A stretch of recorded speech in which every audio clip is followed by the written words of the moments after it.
translated as breath control. And here Patanjali talks about how somebody after doing yama, niyama, and asana should do pranayama, breath control. Pranayama means regulation of breath. Swami Ramdev uses it anulom vilom. Some of you have heard probably anulom vilom. Closing one nostril with your heart, putting two fingers on the forehead, breathing with left nostril, then closing the left nostril, breathing for the right, and then using from the left, alternate. Why do we alternate? We have to look at the diagram in a minute. But pranayama, I do it 100 pranayamas every day. You can begin with 10 or 12. Eventually, it'll bring you calmness and quietness to the body. Many yogis who write commentaries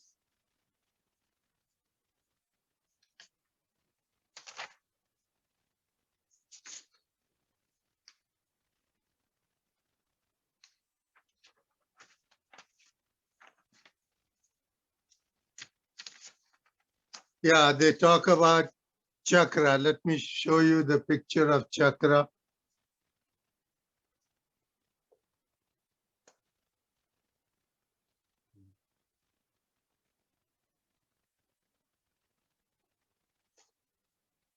This is the best picture.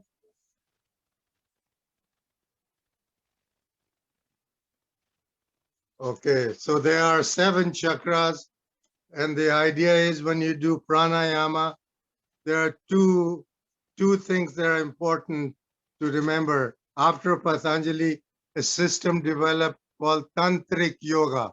In Tantric Yoga, they say if you do prana after doing yama, niyama, asana, and prana, when you're doing pranayama, your kundalini means serpent. So the idea is that at the base of the spine, same picture here, at the base of the spine, kundalini or serpent, which means coiled energy, it rests at the base of the spine like a kundalini, like a serpent, and it begins when you do pranayama, it begins to rise.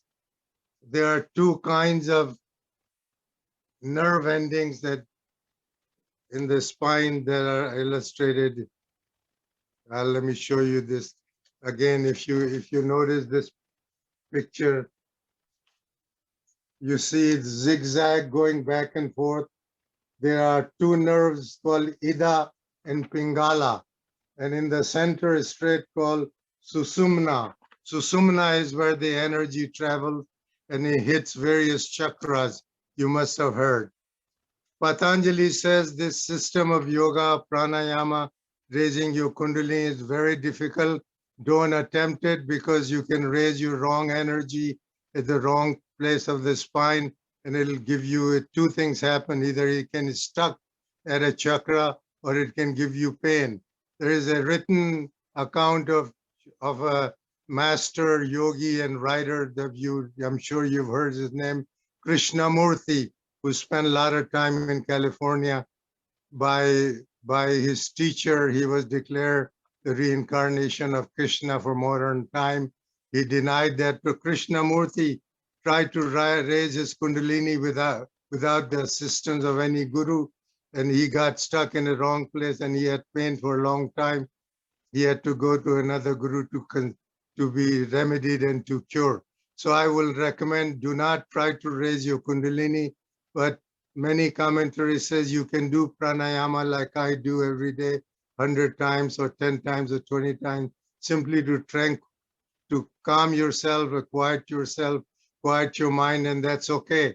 That will not hurt you. But don't think about raising your kundalini.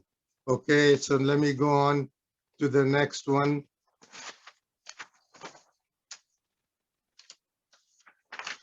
Next commentary that number 4 or 5 is Pratyahara. Number 5, Pratyahara. It is translated as sense control.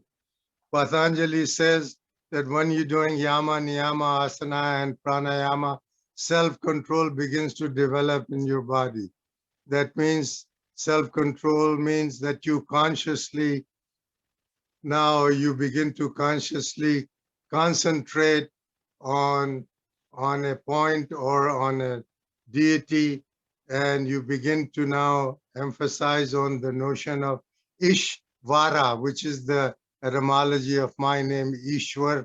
Ishvara means Lord, but it is not God in the English word of God. Ishvara is an ideal yogi who lived sometime, who was able to do all these things, perform 8 limbs of yoga, and Patanjali says, he's your ideal guru, follow him. When you're doing sense control, you're also doing pranayama. And here, Iliada, this author, Mircea Eliade, in his higher version, bigger version of the volume, goes into somewhat detail. I was reading it last night. It discusses how China took this idea from India and developed Chinese yoga, in which they have a different breathing system and concentration of sense control, which is part of Chinese yoga, which I'm not going to go in detail here. He also talks about how Islam, in Sufism, there is a kind of dance called zikr, where they throw their legs back and forth like this. They're also borrowed from Patanjali's yoga, breathing system and concentration to go into the higher state of consciousness. So what this pratyahara, sense control, and pranayama does, it stops. There's an aphorism, there's a saying, after you practice, it's no longer blood flowing in your body. It's almost like the vegetarian sap flows in your body, which means your body has become so tranquil and quiet that you're moving towards liberation, and soon your Purusha will be isolated from Prakriti. Let me go on to the next step, and I'm going rather fast on this dhyana number 7, which translated as meditation. Meditation is this, which is something, it is not something that you do. Generally, you hear people say, I meditate for 15 minutes, or I meditate for half an hour, or you meditate for an hour. Actually, you're not doing meditation.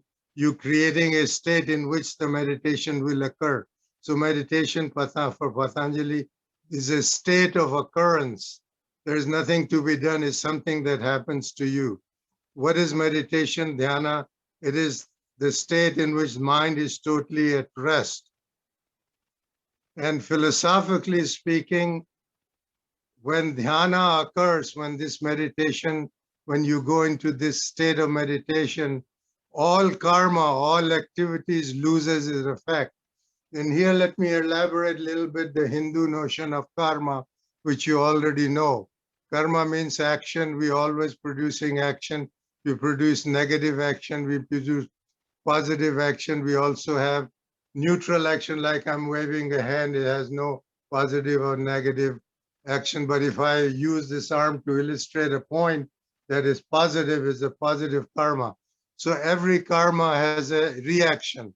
Every action has a reaction. Every cause has an effect. So every karma produces certain result. The problem is that more results are your karma produces, more you're involved in the Maya illusion or Prakriti in which you live. So more and more you get entangled. The idea of yoga is to stop all the effect of karma.